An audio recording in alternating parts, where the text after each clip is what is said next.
غلط فہمی ایک زہر کی مانند ہے جو سوچنے والے کا ہی نقصان کرتی ہے۔ یہ ایک ایسی دیمک کی طرح ہے جو اندر ہی اندر سے رشتوں کو کھوکھلا کر جاتی ہے۔ معزز سامعین اکرام، آج ہم بات کریں گے کہ غلط فہمی کیسے پیدا ہوتی ہے اور اس سے بچا کیسے جا سکتا ہے۔ How the misunderstanding is created and how we avoid from that understanding۔ سب سے پہلے ہم بات کرتے ہیں کہ یہ پیدا کیسے ہوتی ہے۔ جب انسان صرف اور صرف ظاہری رویوں پر ہی فوکس کرے تو مس انڈرسٹینڈنگ پیدا ہو سکتی ہے۔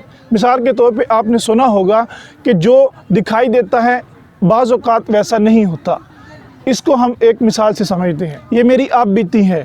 میرا معمول ہے کہ میں صبح سیر کرنے کے لیے گھر سے نکلتا ہوں۔ ہوا کچھ یوں کہ میں ایک دن سیر کرنے کے لیے جا رہا تھا، سامنے سے ایک شخص آیا، میں نے اس کو سلام کیا، اس کا کوئی جواب نہیں۔ دوسرے دن میں نے اس کو سلام کیا، اس کا کوئی جواب نہیں۔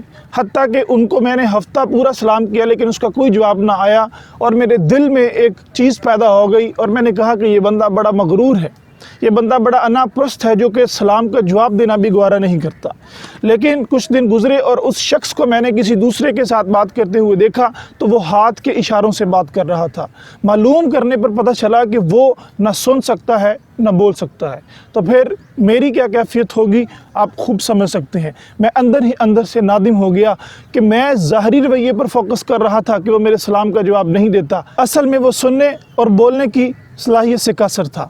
تو میں نے ظاہری رویے پر اپنے دل کے اندر خیال پیدا کیے جو کہ غلط تھے۔ تو بہت دفعہ ایسا ہوتا ہے کہ ہم اپنی ہی تھنکنگ سے غلط فہمیاں پیدا کر لیتے ہیں لیکن حقیقت اس کے برعکس ہوتی ہے۔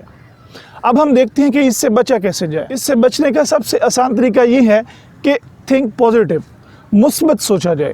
نبی اکرم صلی اللہ علیہ وآلہ وسلم کا ارشاد ہے کہ شیطان انسان کے جسم میں ایسے دوڑتا ہے جیسے خون۔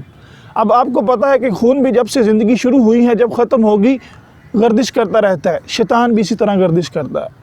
تو غلط فہمی سے بچنے کا طریقہ ہے کہ تھنک پازیٹیو، اور اگر اس کا تعلق کسی دوسرے شخص کے ساتھ ہے، مثلا اگر کسی نے مجھے آ کے کہا کہ فلاں شخص نے تمہارے بارے میں یہ سٹیٹمنٹ دی ہے، تو اب میں اس شخص کو برا نہ جانوں بلکہ میں اس شخص کے پاس جاؤں اور اس کے ساتھ بیٹھ کر معاملات سیدھے کروں، اس کے ساتھ بات کروں تو اس کا حل نکل آئے گا۔